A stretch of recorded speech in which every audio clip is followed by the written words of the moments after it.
Hair's a little messed up. What's this? I just got out of the shower, so you have to excuse me. That's even now it's even more messed up, but I'll deal with it. It's gonna dry. It's gonna dry as we talk here. Hey guys, good morning though, and welcome to the live stream. Today we're gonna talk about a little bit of a philosophical conversation, but just because it's a philosophical conversation, don't assume that it doesn't have any practical relevance to your day-to-day life. In fact, that's something that I'm going to be going into a little bit of a new direction, not a new direction, but I'm going to continue to on this channel work on bringing to light, and bringing to relevance philosophical concepts, right? Concepts from philosophy and how we can use concepts from philosophy or philosophical approaches in our everyday life, right? To better our lives, to better the world. So today we're going to talk about intelligence, and actually this week's video, I published this week's long form video. Basically, it talks about what the definition of intelligence is, redefining the definition of intelligence, and thinking about this in a new way, in order to more objectively say, okay, how can we improve our intelligence, right? So how can we measure this? Or how can we measure intelligence in the first place? So it's a little bit of a tough thing. When you talk about intelligence, I mean, just think about how broad that concept is. And welcome, by the way, wherever you're coming in from. Let me know where you're coming in from. I'd love to hear. But think of a concept that is so broad as intelligence, right? It's such a broad concept. It's not like something like gravity, right? Gravity, okay, it's a force you can measure, right?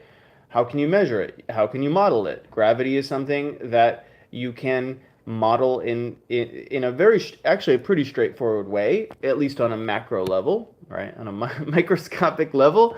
My understanding, I'm not a quantum physicist, but my understanding is it's a lot more complicated on a quantum level. But on a macroscopic level, something like gravity, we can model it pretty simply, right?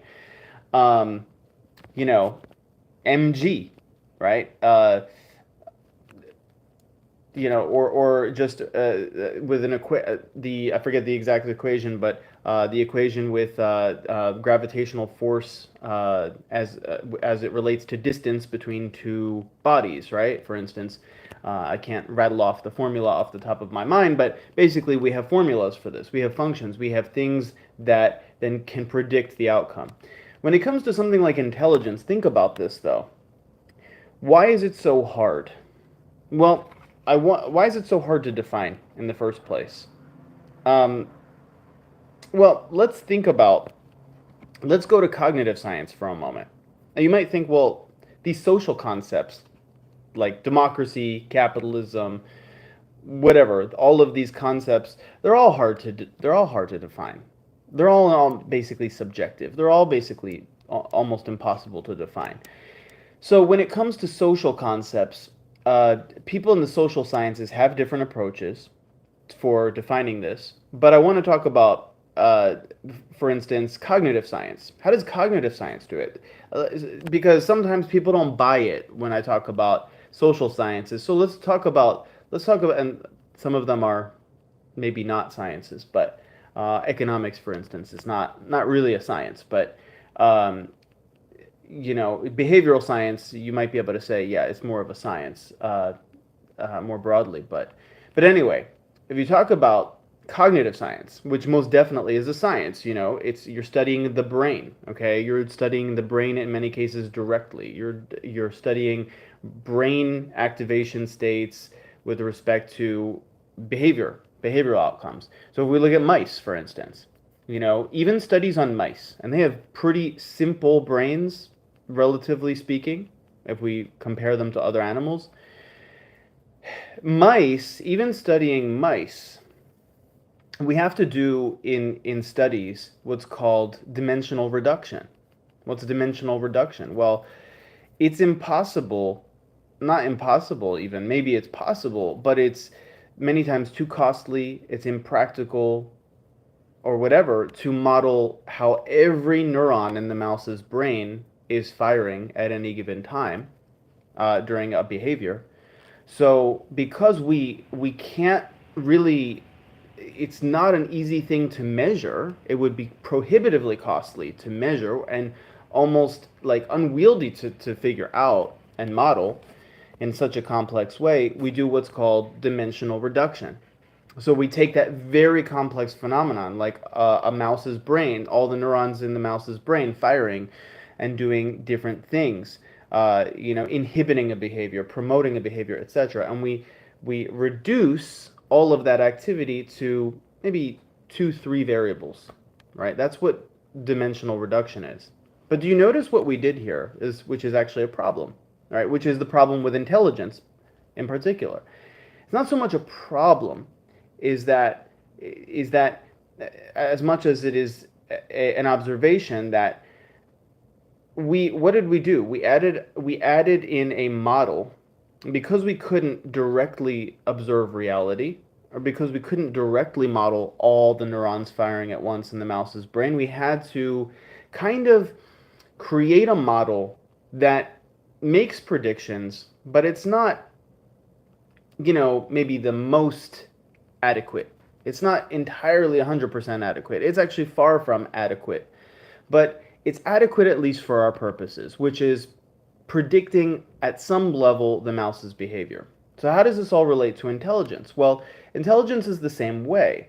We can't directly observe in a human brain everything, as of yet, at least. We don't have the technology, we don't have the computing power to directly observe everything that's going on in the human brain all at once, and how that connects to every thought you're thinking and why you're thinking it and how you're processing information and all of that.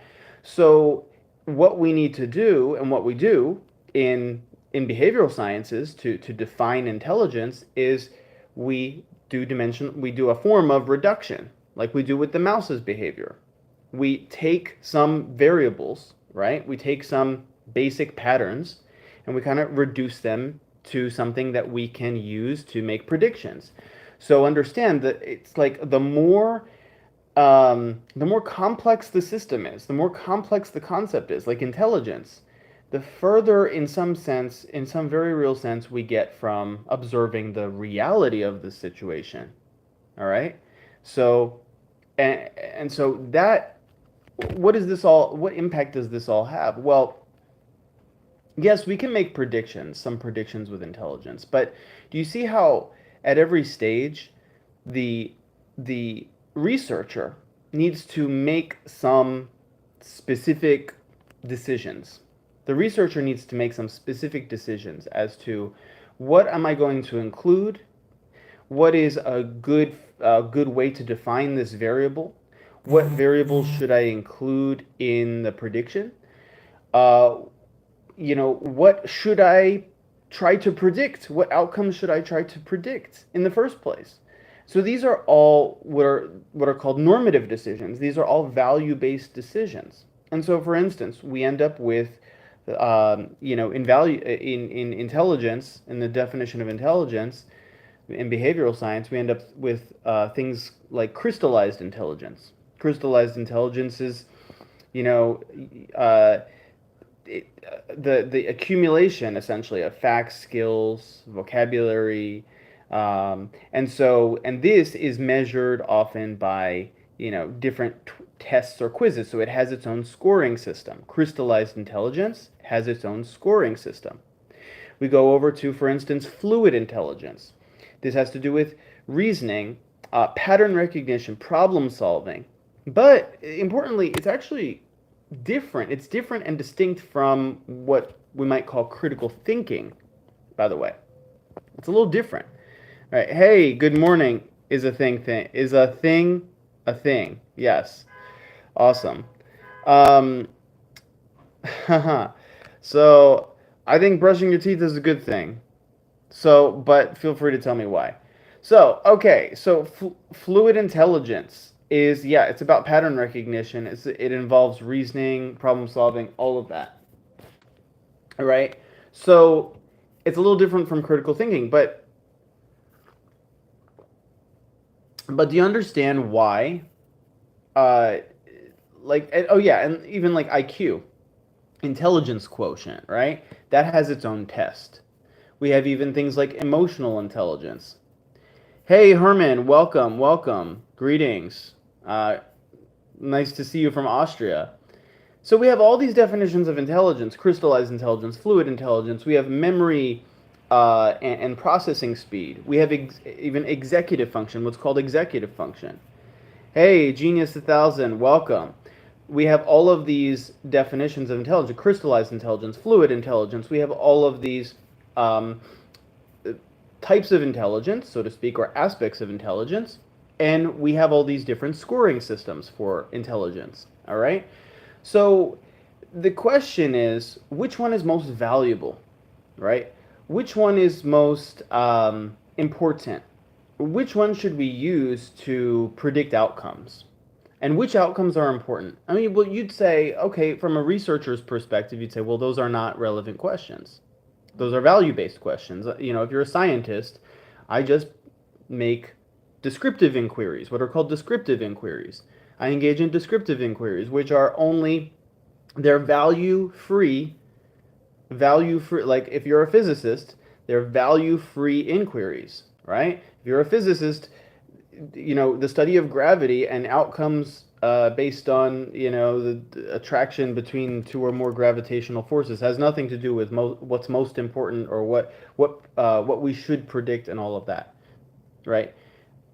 But and there's an argument potentially that that is not the case even. But in the behavioral sciences, and especially when it comes to something like intelligence, it becomes a lot more problematic because you cannot escape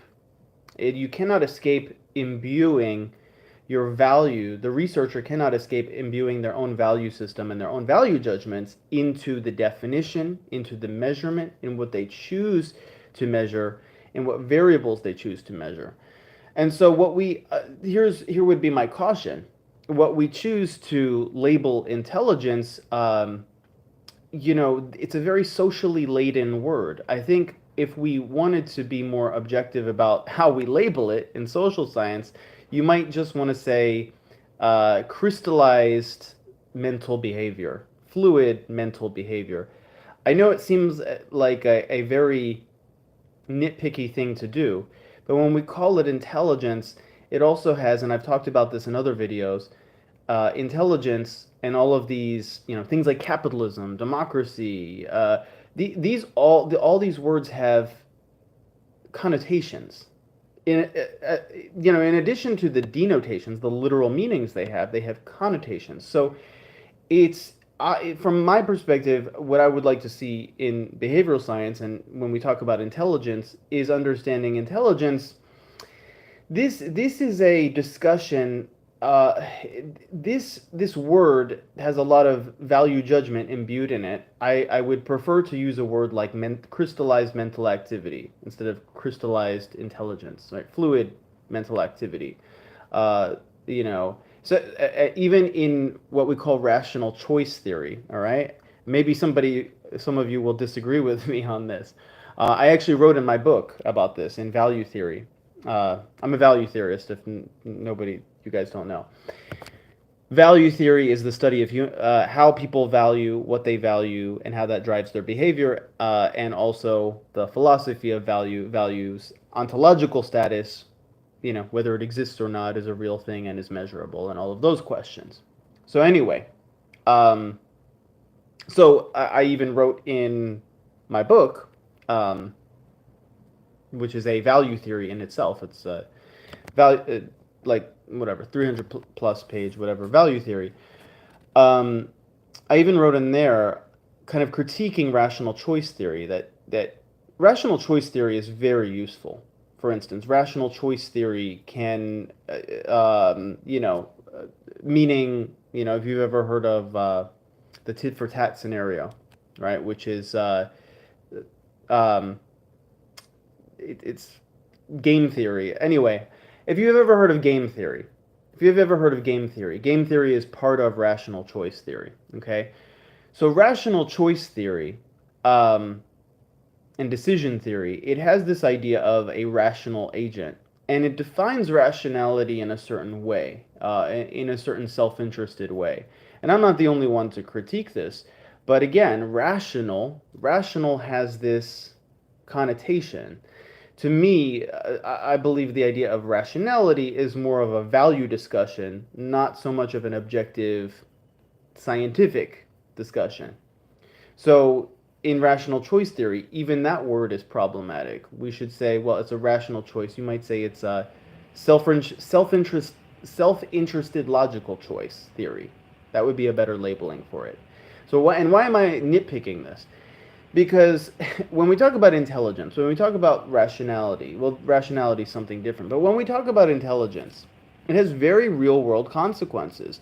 If we pretend that if we think that okay, our definition is objective, uh, right, and it's scientific, then what follows from that? Well, then it's unquestionable, right? Just like the law of gravity. Well, of course, you don't question the law of gravity, right? You don't question the law of gravity when we're building things, when we are launching things into space, right? We don't question the law of gravity. And so what happens is when I think researchers end up labeling intelligence a certain way, what happens is it's almost unquestioned. It's posited as almost unquestioned as this is exactly what intelligence is. This is the type of intelligence we should be promoting. And it seeps its way into policy. It seeps its way into everything, right? All of our judgments of people, how we treat other people. And so at the end of the day, it ends up not being just a theoretical discussion. It ends up being something that's really, really important. So instead of just, you know, but here's the thing. At the end of the day, you might say, well, okay, where's this all going? Because you have to have some practical definition of intelligence, right? You can't just banish the idea. You can't just banish the idea of intelligence from our discussion, right? You can't just get rid of the idea of rationality, and I agree. And that's why I think the idea of value theory, from a philosophical standpoint, actually asking these questions and bringing these questions back as a serious discussion of what is value, how do we measure it, what's the ontological status of value? Is it subjective? Is it objective? Is there a way to measure value from in an objective way, and so forth? I think bringing this conversation back will help us get more better grounded definitions of intelligence, better grounded definitions of rationality, and so forth. So, for instance, judging someone, I just give you an example. Judging someone as intelligent or unintelligent is if not a direct value judgment, it absolutely implies a value judgment. All right, it implies that they should have certain behaviors or abilities that they don't. Which we can say. By the way, I'm not a subjectivist. I actually don't think morality is just some subjective relative thing, and I'm postmodernist. I'm not. Actually, there is actually, I believe, some objective grounding. Okay, very importantly, it's not a moralistic position. Oh, people should all do this one way, right? But it's not a subjectivist position. I don't have time to lay it out here because it's a longer discussion. That's actually a separate discussion. But yeah, intelligence. Here's a study. I just want to bring a study to you guys' attention. So here's there's in the journal in 2017. In Thinking Skills and Creativity, Volume 25, 2017, 38 to 46. It's called Predicting Real-World Outcomes. Critical thinking ability is a better predictor of life decisions than intelligence. And, all right, interesting. So why isn't critical thinking, right? And it's actually an interesting study, interesting, pretty good study design and everything like that. Um, Pretty good analysis, but they're saying, okay, intelligence isn't as good of a predictor for real world outcomes in terms of decision making as critical thinking is. So why has critical thinking as a variable been kind of left out of intelligence? Now it hasn't been totally left out. We see in fluid intelligence problem solving, abstract thinking. That's I would say that is some component of critical thinking, but how I would define critical thinking in terms of intelligence, and here I am setting up a prescriptive intelligence. Here I am actually setting up a value judgment, but I'm explicit about it. I'm clear about it here. If critical thinking is a better predictor of intelligence, and fluid intelligence somewhat captures critical thinking, it somewhat captures it. Why don't we put more aspects of critical thinking into our current understanding of what intelligence is? It would it would very much challenge our understanding of how we develop curricula in school, right? It would very much challenge how we treat students, how we treat each other in some very real sense. So critical thinking, as I see it, and how I'm defining it here, is a little bit more, it involves the fluid intelligence, abstract thinking, problem solving, for sure, for sure. But critical thinking goes a little bit deeper than that. Critical thinking is about questioning foundations of concepts, foundational concepts, but with a sound method of how to analyze sources and methods. So, meaning, critical thinking teaches us how to analyze complex concepts and fundamental concepts and claims and propositions with two tools. With one, a method. With one, sources, an understanding of sources, teaching us how to evaluate sources, and then two, teaching us how to evaluate methods. So what do I mean by that? So if somebody says, just a simple one, right? And this seems absurd. Some of you might say, well, this is going to be an absurd thing to talk about. 1 + 1 = 2, right? Well, what if, a student could reasonably ask, well, or anybody could reasonably ask, well, 1 + 1 = 2. What, prove it. Well, what do you mean? 1 + 1 = 2. It's clear. It's intuitive. Duh, right? But, I don't know how many of you know, but there's Bertrand Russell. Correct me if I'm wrong. I think it was Bertrand Russell. It was either A.J. Ayer or Bertrand Russell. I think it was Bertrand Russell, though. Actually tried to prove that. Actually tried to prove 1 + 1 = 2. Using set theory, interestingly, set theory. And actually, it's something that, why would you go about proving that? Why would you go about trying to prove that? Well, here's the problem. Well, actually, I'll leave that discussion aside because I'm veering off. My whole point was, how would you? Let's just take this as an example. 1 + 1 = 2.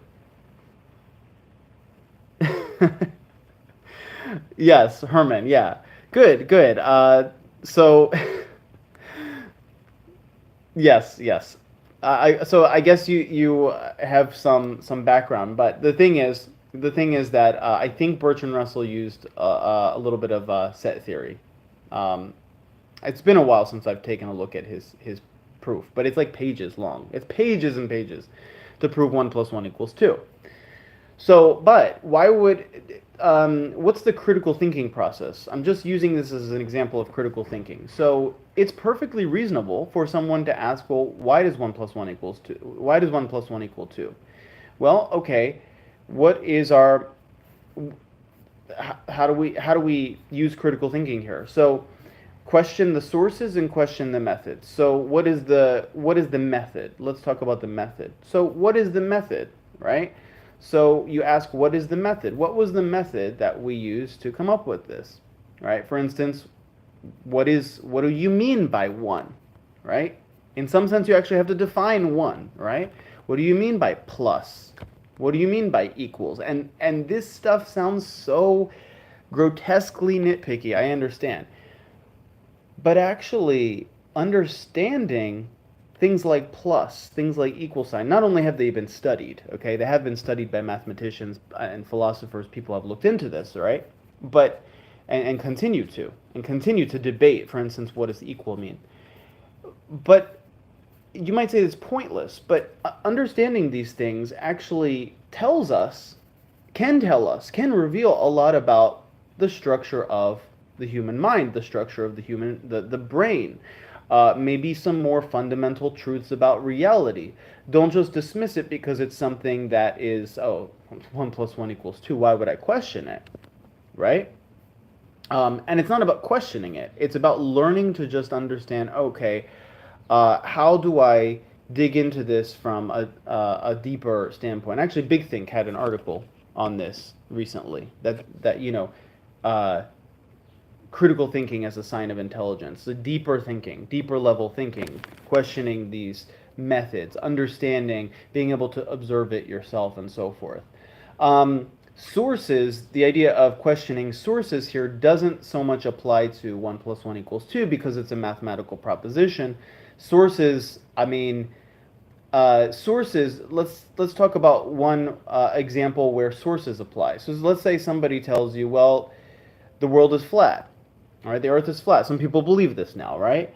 Some people believe crazy things because of, social media indoctrination or cult ideology. Like, people want to be it's a part of our group behavior. You want to be part of a group, and so you adopt the belief system of a group, and this is just how we work as humans.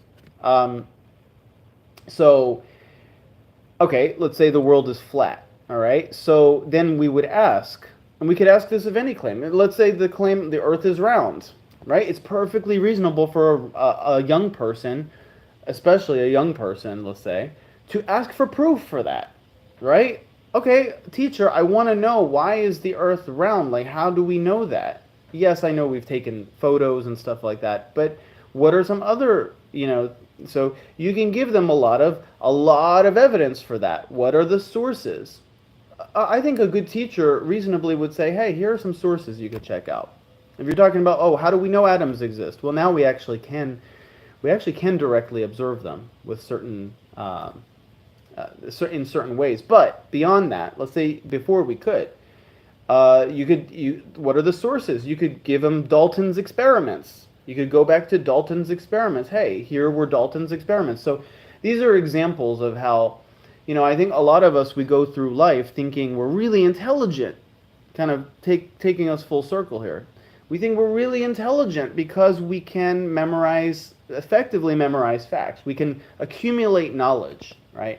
We can accumulate knowledge and spit it back out. And I've seen this. I've taught for a long time, by the way. I've taught all different subjects, all different stuff.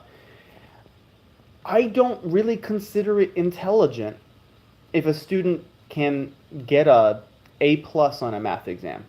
I don't consider that intelligent necessarily. I mean, what have you shown? You have shown that you're good at, using the formulas, right? You are good at, you may have practiced different practice problems a lot. And so by the time you get to the test, you can recognize that these are the same problems, so you use the same approach. How can anybody tell me how you would say that is, I mean, for sure that's an aspect of intelligence. I can see that definitely qualifies as some level of intelligence, but it's a kind of a sliver. It's a small sliver. You're using your fluid intelligence. You've shown you have some strategic problem-solving ability. Just because somebody can write an essay, a convincing essay, So minimum wage, there are 8 types of intelligence. So you might be thinking of the, I know what you're thinking of, 8 types of intelligence. Um, so that model uh, has been debunked though. The 8 types of intelligence. Although I know what you're talking about, but that 8 types of intelligence still is a useful, potentially useful way of thinking about intelligence, although it's not scientifically accurate in the sense that it can predict outcomes. But if that 8 types of intelligence that works for you for, you know, your everyday life in how you go about interacting and solving problems and stuff like that, that's perfectly fine. Some things are not necessarily true, but they are useful, right? That's what we call a heuristic, right? It's a heuristic. So if it works for you for interacting in your everyday life, then good. The 8 types of intelligence kind of idea, but just know it's not something that actually predicts any kind of outcomes. There's no evidence of that, but but yeah, so in terms of if somebody or if you can write an essay, and you could skillfully craft an essay. I'm not just picking on math people here, right? If you can skillfully craft an essay, and convince me of some position using data and evidence, okay, good. But that shows me a little bit more of your fluid intelligence. But I can teach someone. And I have. I can totally teach anybody how to construct an essay. It's there again. There's a formula. There's a step. There's a structure, and you could just kind of, if you practice it enough, you can kind of just fill in the blanks. Okay, so it doesn't prove to me that somebody's intelligent that they can write a great essay either. By the way, so okay, so if you're telling me math ability doesn't really, like, getting an A on a math test doesn't tell me you're intelligent. Getting an A on an essay doesn't tell me you're intelligent. So what tells me you're intelligent? Again, we go back to that prescriptive intelligence. We go back to that idea of normative. Um, so Nikki, yeah. So I guess you might not have been here for the rest of my discussion. Um, but yeah, so what I was saying was, so, and I'm not discounting. I'm not discounting at all because I've taught lots of students. But to put this in context a little bit more, you can watch the previous parts of the live stream to get more context. Otherwise, it's out of context, and it sounds like I'm insulting people. I'm not. But and you might be an educator as well. But I've taught lots and lots of students in the past, everything from statistics, neurobiology. Um, oh yeah, yeah, yeah. Thank you, Nikki. I appreciate it. So yeah.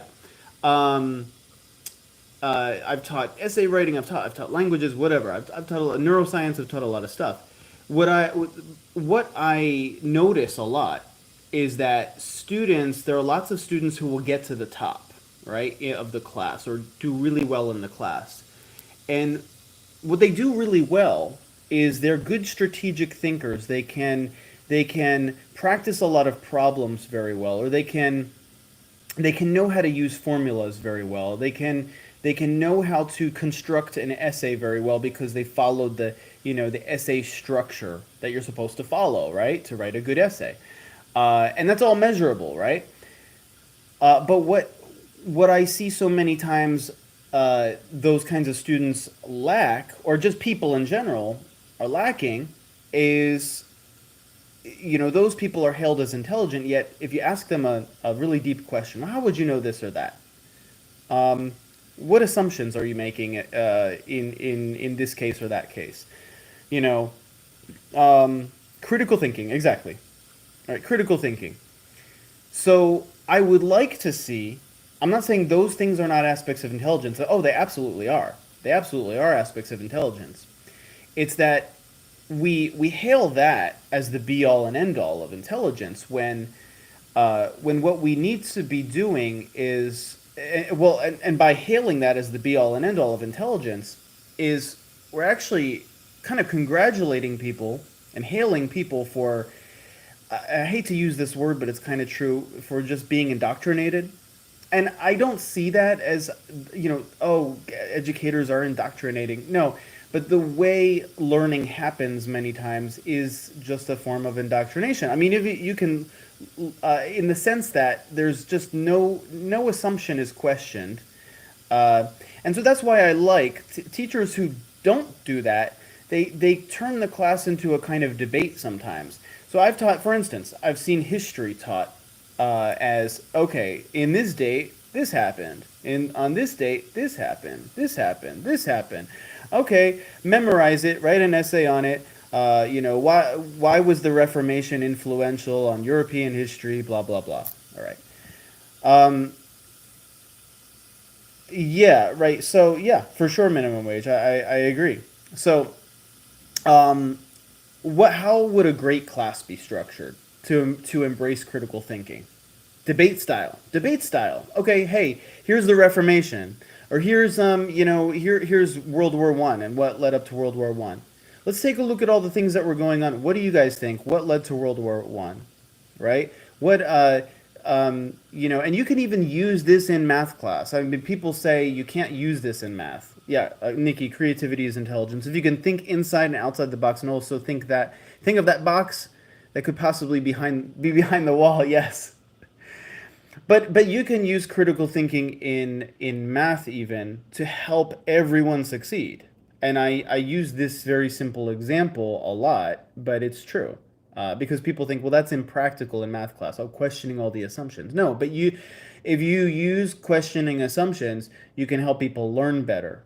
For instance, let's just take the simple thing of like, you can memorize. I don't know if do you remember this stuff, but the quadratic formula, right? You can memorize how to that when an equation has one solution, you use the discriminant you set the discriminant equal to zero and then solve.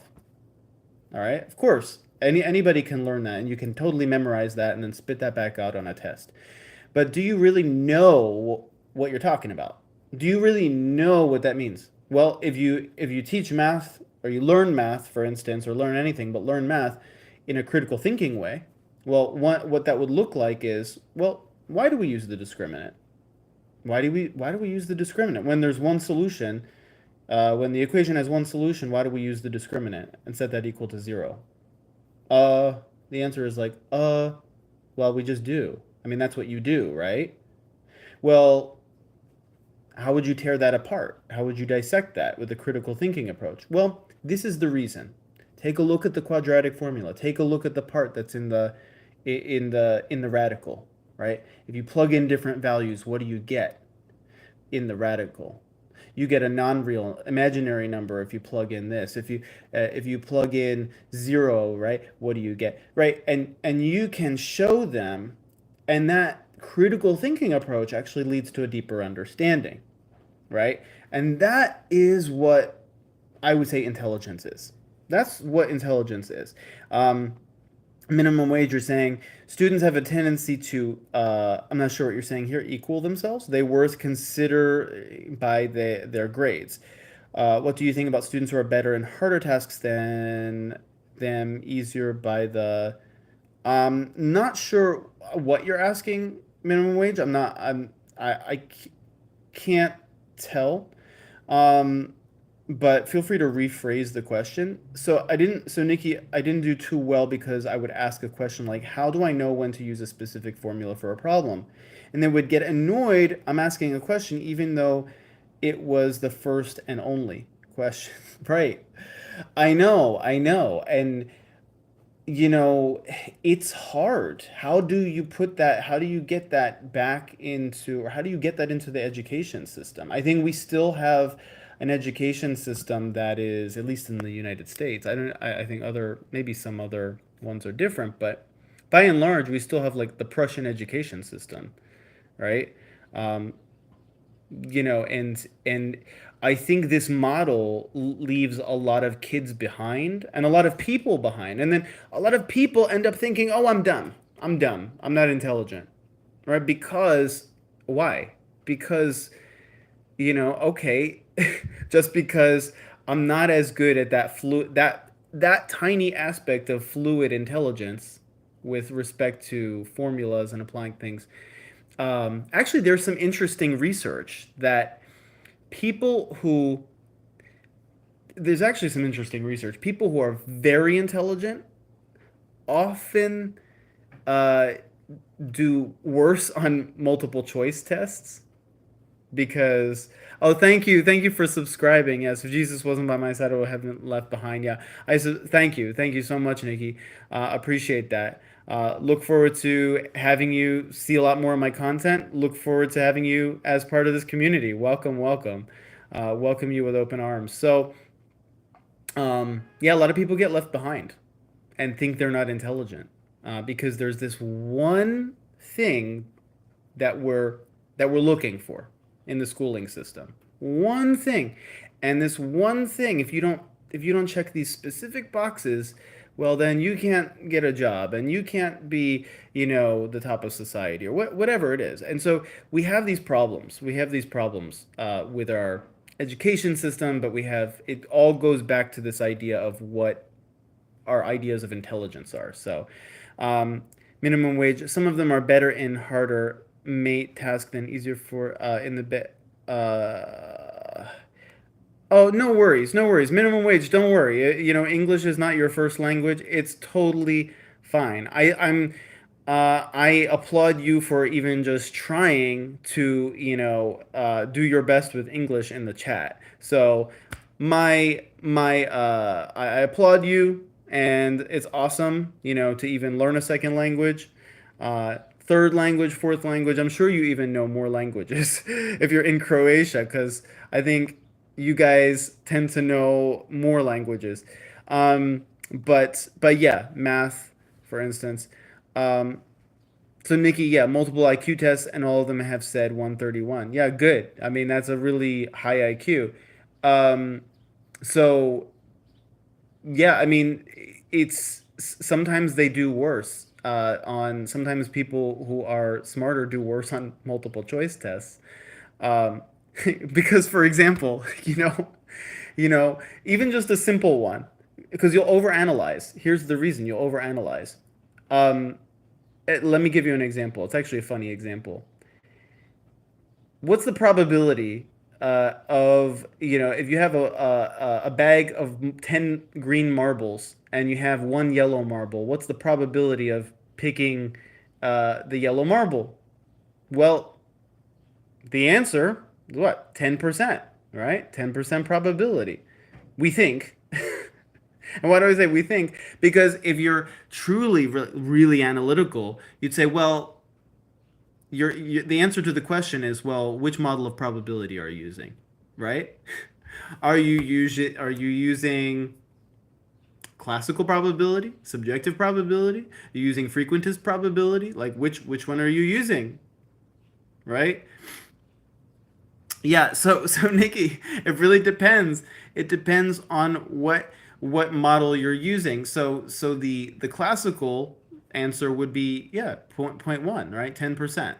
There's a 10% probability of choosing the yellow one out of the 10. Sorry, I said the 10 total marbles. I misspoke. 10 total marbles. 9 of them are green, one of them is yellow, right? So you have a 10% chance in classical probability. But then, they're not clear on a multiple choice test which model of probability they're using. If it's yeah, random probability. Yeah, random. So if it's totally random, yes. Yeah, so that's what I'm saying. Like if you're being really nitpicky, and you're being really strict, they should tell you that on the test, right? They should tell you. On a classical a random probability model, what is the probability of rice? Being very picky. But for frequentist, and there's actually a little bit of a debate in what's called frequentist probability or frequentist statistics. The answer to that question would, well, and there's actually some disagreement to this, but how I would say that the answer to that question, what I would say the answer to that question is on frequentist probability is we do not have enough information to answer the question. right? We don't know if it's random. Exactly. For instance, we don't know if it's random. We don't know the real world conditions of the marbles, right? We would have to do tests and repeated tests, collect samples, model it on a curve, and then do a basically a probability test. We do have to do a statistical test and figure out what's the true probability, right? So anyway, anyway, that's my point. It's like if you're actually um, the case with me is that I'm better on harder lessons. I never understand why. Yeah, well, you it could make sense. You might just be more interested in the harder material. You might just be more interested, and sometimes that's what happens. When we're more interested, we're more engaged, then we absorb the information better. So yeah, this is a really important discussion to have. I would say keep having this discussion with people around you, right?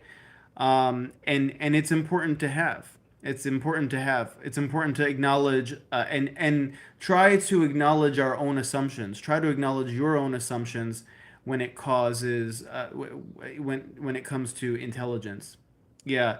Uh, yeah, better at standardized testing because I'm psychic and knew all the answers. That's good, right? If you, hey, if you're psychic, it helps, right? So, guys, thanks for joining me. Feel free to check out my course and my personal subscription service, personal way of working with me personally, one on one. If you'd like to work with me personally, check out my about section in my profile. And yeah, feel free to take a look at my content, guys. Subscribe. I'm happy to be with you every Wednesday here.